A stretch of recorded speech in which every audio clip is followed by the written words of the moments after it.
negligenciava em virtude do seu pecado. No texto primeiro do capítulo 9, o Senhor Deus começa a exaltar a Israel. Deus começa a conversar com Israel e dizendo: eu te escolhi como uma propriedade peculiar para mim, para engrandecer e exaltar o meu grande Israel e poderoso nome.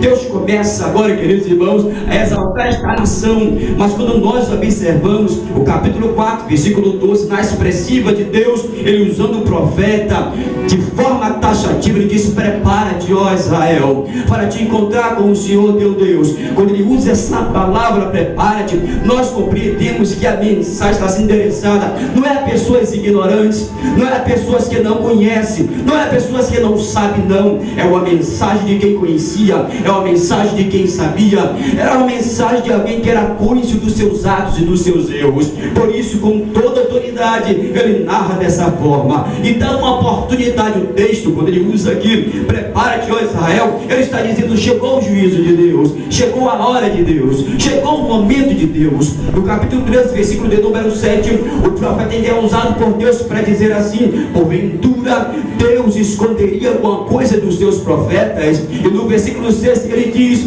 andam dois juntos se não tiverem de acordo. Então Deus agora, querido, tinha um acerto de conta com Israel. Aí me chama a atenção dentro do texto: se o sacerdote estava subvertido ao pecado, se a nação estava subvertida ao erro, à maldade, Deus queria usar alguém. Aí nós observamos um homem que era boiadeiro da cidade de Tecoa, um homem que não tinha nome, um homem querido que cuidava de boi, um homem que não tinha uma cultura, um homem leigo. Era esse homem que Deus iria usar. Aí você se pergunta: por que Deus queria usar esse homem? Porque Deus sabia que esse homem seria fiel à sua mensagem. No capítulo 13, versículo 22 e 23 do livro de Atos dos Apóstolos, o Senhor Deus agora usa o apóstolo Paulo ali em Antioquia e diz dessa forma: porque Deus escolheu a Davi, homem segundo o seu coração, homem que falará a sua verdade, que pregará a sua palavra com fidelidade. E nós olhamos, irmãos, e observamos no meio de uma nação poderosa, capítulo 1, verso 16 do livro de Jeremias, quando Deus escolheu Jeremias, disse: eu te escolhi, rapaz, como torre forte, torre fortificada, como um muro de bronze, para pregar para nações, para grandes e para poderosas. Ele diz: Deus, eu sou como uma criança, Senhor, eu não sei falar. E tem um texto no capítulo 20 que ele diz assim para Deus: Deus, eu não pregarei mais a sua palavra, Deus, eu não falarei mais, Senhor, do seu amor. Aí ele conclui dizendo: mas a palavra do Senhor é no meu coração como um fogo. E Jeremias vivenciou seus tipos de dificuldade. Jeremias foi para o calabouço, queridos. Jeremias viveu na lama, na lástima, mas ele foi fiel à mensagem do Deus Todo-Poderoso. E Deus, quando olha para essas outras nações aqui, eu creio que Deus pensou assim: eu vou exaltar um homem que não sabe falar, um homem que não tem linhagem nenhuma sacerdotal, um homem que não é filho de profeta, um homem que não tem princípios nenhum sacerdotal de profeta na sua família, mas é ele que eu vou levantar para engrandecer e exaltar o meu grande e poderoso nome. Eu creio que quando, irmãos, era pela manhã, a mãe saía para trabalhar. Quem toma conta de boi se preocupa com o boi, e vocês sabem que o boi, quando dá para correr, bem valente, anda por vale. Ele tinha incumbência de ver onde o boi estava. Todos sabem, quem cria o boi, geralmente o boi é criado em pântano, e o homem tem que estar sempre olhando para que nenhuma onça, nenhum leão queira destruir e comer esse animal. Eu creio que ele ia para o vale e observava boi por boi de forma singular. Ele estava cuidando, ele vestia uma roupa grossa em virtude dos mosquitos do lugar, dos pernilongos do lugar, das feras do lugar. Ele se protegia, queridos irmãos, e eu creio que quando ele passava na cidade, se aproximava de alguém diria assim mesmo: lá vai o boieiro, lá vai o homem que não tem cultura, lá vai o homem que não sabe falar. Mas lá no alto do coração de Deus estava esse homem chamado Amós, para Deus engrandecer, exaltar o nome dele sobre a vida dele. Aí quando eu olho para o texto, eu começo a meditar, eu digo: Deus, o Senhor usa como o Senhor quer, o Senhor escolhe quem o Senhor quer, o Senhor exalta quem o Senhor quer. Quando Ana estava chorando, clamando a Deus, no capítulo 2 e 3 do livro de 1 Samuel, a Bíblia diz que na sua oração, ela diz: Deus tira do monturo e faz elevar entre os príncipes, Deus faz descer a sepultura e Deus faz donar dela. Ela estava dizendo: todo poder, toda glória, todo louvor, toda a plenitude pertence a Deus. Aí quando Deus olha para as outras nações e diz assim: eu vou provar que eu escolho quem eu quero, que eu chamo quem eu quero, 1 Coríntios capítulo 1, verso 26 a 36, a Bíblia diz que Deus escolhe as coisas vis desse mundo, desprezíveis desse mundo, as que não são, para aniquilar as que são. Ele dá uma missiva aos gregos, dizendo dessa forma: irmãos, olhem entre vós, não são grandes poderosos, não são grandes juízes entre vós, mas eu escolhi as coisas pequenininhas para poder confundir as coisas grandes. E eu creio, a Bíblia diz no capítulo de Número, irmãos, 1, 2, 3 e 4, ele tinha visões de Deus. Eu creio que ele descia com a boiada, dizendo: Deus, eu não aguento mais plantar sicômoro, eu não aguento mais, Deus, plantar figo. Figo era usado naquela época, queridos irmãos, no sol causticante, de rachar na emenda, e ali ele ia para poder colher o figo. O que me chamou a atenção sobre o figo é que esse tipo de figo aqui não tinha paladar, era um figo insípido. Moisés era um homem pobre, capítulo 7, verso 14, ele era pobre, ele não tinha expectativa de vida. No capítulo 5 narra que o povo estava sofrendo, e Deus usa o profeta para chamar as mulheres ricas daquela época de vaca de Bazã. Por que vaca de Bazã? Porque, irmãos, eram louras, eram bonitas, eram cintuosas, não passavam as mulheres dificuldades, e Deus iria usar o menino da cidade pobre, o menino, irmãos, que vivia no vale, o menino que vivia na lama, o menino que era criticado. Então ele é criticado, ele volta agora. Eu creio que ele, como está levando a boiada, cuidando do boi, o Espírito de Deus vem sobre ele no vale e começa a mostrar a ele: rapaz, eu vou te dar uma mensagem hoje, e você vai falar a verdade para todo o povo de Israel, para todo o povo de Judá, o povo da Filista, o povo de Tiro. Eu vou te usar, levanta sua mão assim para adorar e engrandecer a Deus. Queridos irmãos, quando eu comecei a meditar aqui, eu observei que: se Deus, eu não sou nada, eu sou posso, sou sim, eu sou pequeno. Quando eu cheguei na Liberdade, ali na Paralela, para pregar ali na sede que eu sentei, Deus me levou aqui à minha cidade natal. Você lembra, rapaz, quando você vendia as cocadinhas lá na rua, naquele sol causticante, você dizia: eu não aguento mais? Você lembra que sua mãe se esforçava? Você lembra que você saía vender com os seus irmãos para poder sustentar a família? Eu disse: Deus, eu lembro. Você lembra que eu te fiz uma promessa há 14 anos atrás? Eu disse: Deus, eu lembro. Você lembra, porque eu te escolhi, eu te chamei, o problema é meu. Aí eu estou sentado aqui, Deus me leva aqui no capítulo 5 do livro do Gênesis, onde a Bíblia diz que Deus, Noé achou graça aos olhos de Deus. Se Deus gostou de você, se Deus escolheu você, se Deus chamou você, pode até falar, criticar você, Deus vai te levantar nesses últimos tempos para a glória e louvor do teu santo nome. Não importa, Deus está à procura de homens fiéis, de mensageiros compromissados, de mensageiros compromissados com a sua palavra. Ele diz: e eu tirei a Davi de trás dos currais das ovelhas para engrandecer, exaltar o meu nome. Se Deus olha para a sociedade, olha para a monarquia, olha para os homens de posição, ninguém quer ser usado, só quer status, quer posição, quer glamour, quer ser ovacionado. Ele busca lá na favela, lá no lugar onde você é humilhado, onde você é criticado, onde você passa fome. Mas a morte tem uma coisa que chama a minha atenção. Faltava dinheiro, faltava prova, não. Faltava crítica, não. Ele estava no meio dos pastores. Capítulo estava no meio dos pastores, era boieiro. Quem diria, pastor, que ele ia ser profeta? Aí chama a minha atenção que você disse que não tem, que você diz que não é, que você diz que não faz. Na verdade, quem tem nunca diz quem tem. Quem é vaso nunca diz que é. Quem é temente nunca diz que é. Mas ele fica atento à voz do Senhor. E quando Deus quer usá-lo, nada pode impedir isso. Quando há uma chama no coração daquele que é adorador, daquele que é fiel à mensagem, ele pode até perder a cabeça como João. A Bíblia diz que João falou a verdade para o irmão, disse: você pegou, rapaz, a mulher do seu irmão, arranca a cabeça dele e mate ele. Mas a mensagem do Senhor continua viva e verdadeira. Quando eu olhei para o texto, Deus fez me lembrar e disse: filho, muitas mensagens hoje, ela está agradando o pastor. agradando os ouvintes, agradando quem chega, porque o mensageiro da mensagem dura de Deus está raro. Ele sai e vai até Betel. Ele pregou na época de João, de Jeroboão II. Ele vai dar a mensagem ao rei. Quando ele chega em Betel para dar a mensagem, expulsa uma moça da cidade. Saia da cidade, saia daqui. Mas ele pregou a palavra, pregou a verdade. Deus manda um homem de Siló até Betel para dar uma mensagem, queridos, a Jeroboão I. Ele estava no altar para profanar o altar de Deus, em virtude da briga dele com Roboão. Ele tinha 10 tribos ao seu favor. Roboão só tinha 2 tribos, a tribo de Judá e a tribo de Benjamim. Deus permitiu para glorificar o teu nome. Ele agora queria toda a multidão, estava no altar para poder cultuar a um Deus estranho. E Deus chama o profeta de Siló até o lugar onde ele estava. Quando ele chegou, que o homem de Deus ali disse assim, profetizou para ele que ele estava errado, ele estendeu a mão e desfez do profeta de Deus.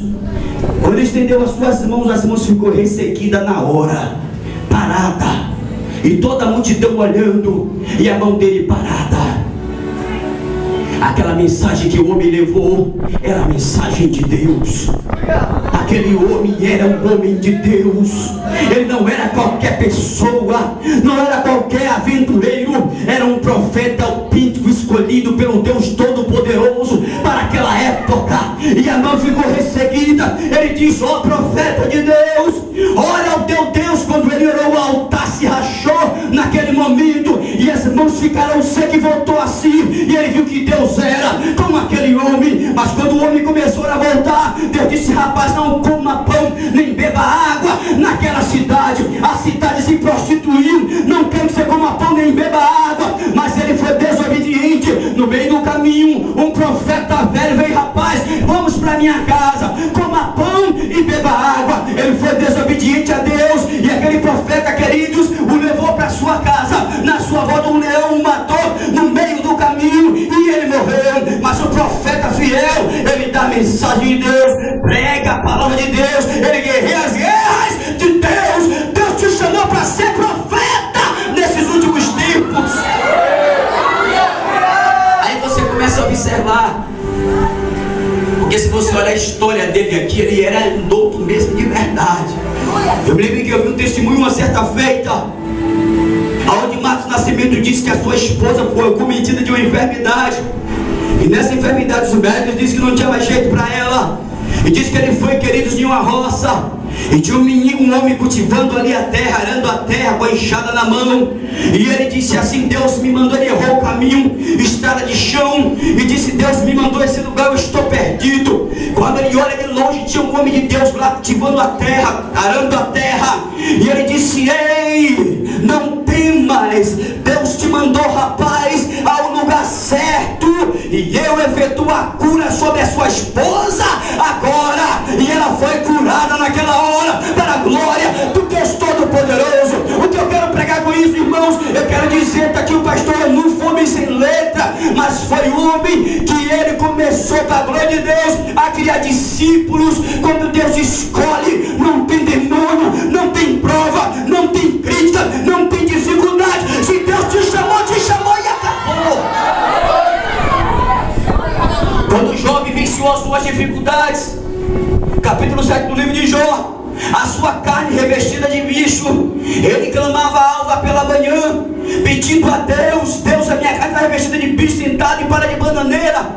Capítulo 13, verso 15, ele disse assim: eu sei que meu Redentor vive, por fim levantar-se-á sobre a terra, ainda que ele me mate, eu esperarei nele. Ele acreditava nisso. O homem de Deus, a prova vem, a luta vem, a dificuldade vem, mesmo triste ele profetiza. Ezequiel capítulo 1 a 4, a Bíblia diz que Ezequiel foi para o cativeiro de Babilônia e ficou 7 dias atônico diante do rio Quebar. E ali, querido, ele amassava barro ali em Babilônia para poder fazer, queridos, as arquiteturas babilônicas. Ele trabalhava, ele se esforçava, amassando barro ali naquele lugar. Mas um dia Deus ia tirar o povo do cativeiro e ele ia parar de amassar barro para Babilônia e barro para Faraó.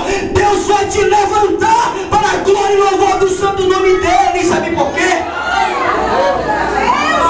Deus não quer mais que você sofra por causa das coisas do mundo.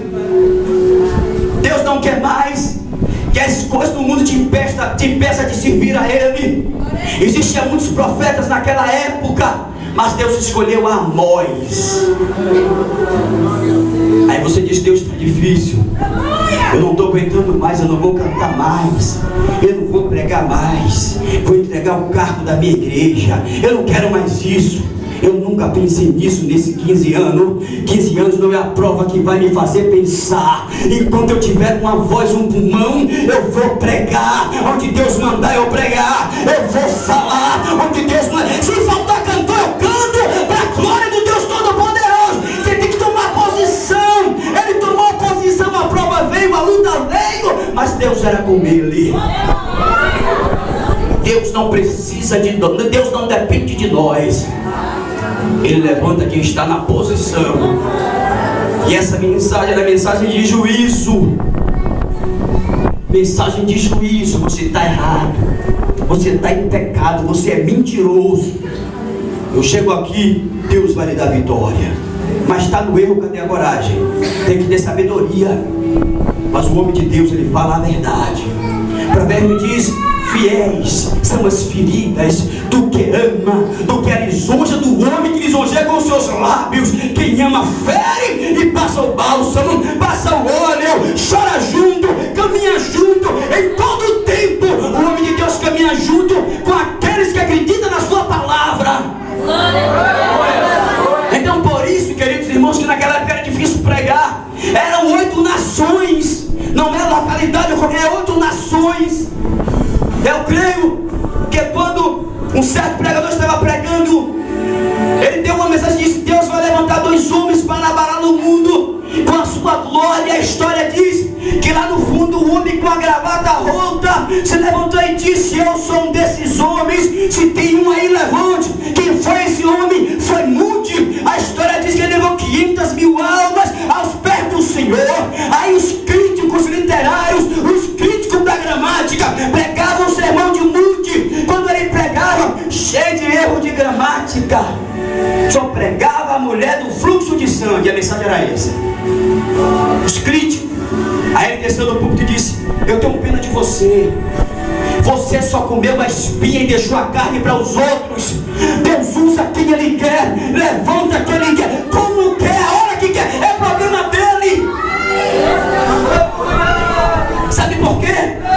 O homem que é fiel à mensagem, pastor Ranulfo, ele fala errado, mas quem ouve entende. Ele canta errado, mas que eu já vi isso. O irmão cantando todo errado. E eu do lado de fora da igreja, ele cantando errado. O som saiu. Foi onde tinha uma moça que não era evangélica, tocou no interior dela, ela saiu correndo procurando onde era o louvor. Eu estava do lado de fora da igreja. Deus disse: isso é unção, isso é poder, e a unção ela atrai. A Bíblia diz aí, 10 verso 27, e a unção despedaçará o jugo. Quem tem unção tem poder, quem tem unção tem graça, quem tem unção tem avivamento, quem tem unção tem aprovação de Deus. Levanta sua mão assim para o alto. Converse com Deus por um minuto agora. Quem tem unção não critica ninguém. Quem tem unção pega no tempo e fora de tempo. Quem tem unção é vaso na prova, é vaso na dor, é vaso na angústia, é vaso na dificuldade, é vaso na luta. O corpo dele está sem poder andar, mas o coração é de adorador. Se ele não conseguir andar, ele tem uma voz linda para cantar. Quem tem unção tem poder de Deus. Oh, Yahuashuraban, cantora faz mandará. Quer ver uma coisa? Ele tinha, diga, visões de Deus. Diga, visões de Deus. Ele era, pastor Ranulfo, um sonhador. Ele era um menino no meio da boiada, que Deus falava com ele, Deus conversava com ele. Ele era amigo de Deus. E Deus fez: um dia nós eu vou te usar, um dia nós eu vou te levantar. E quando eu te levantar, rapaz, você vai falar a verdade, você vai pregar a verdade, você vai dizer a verdade.